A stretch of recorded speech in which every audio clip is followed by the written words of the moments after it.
Welcome to Kenton's videos. Enjoy the video.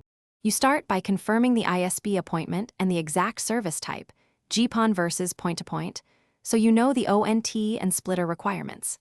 Next, clear about 1 meter of space around the intended ONT location and make sure a grounded power outlet is available.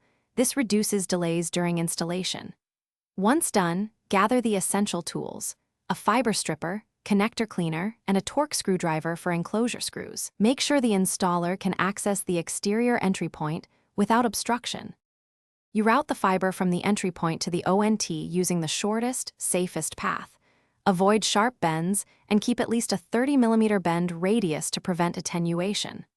Once routed, either plug a pre-terminated pigtail into the NID or splice the fiber into a pigtail. This is where precision matters, so use an APC connector and clean it thoroughly. Then mount the ONT, connect power, and link the ONT's Ethernet port to your router using a 1 Gbps cable for best throughput. You now power up the ONT and watch the status LEDs. Wait until the loss or PON light is steady and the WAN link is active. This confirms optical sync. Next, configure the ISB settings. Enter VLAN ID, PPPoE username, or enable DHCP on the router as the provider requires, and then secure your Wi-Fi with WPA2/WPA3 and a strong passphrase. Finally, test speeds on wired and wireless devices. If something fails, check Fibre.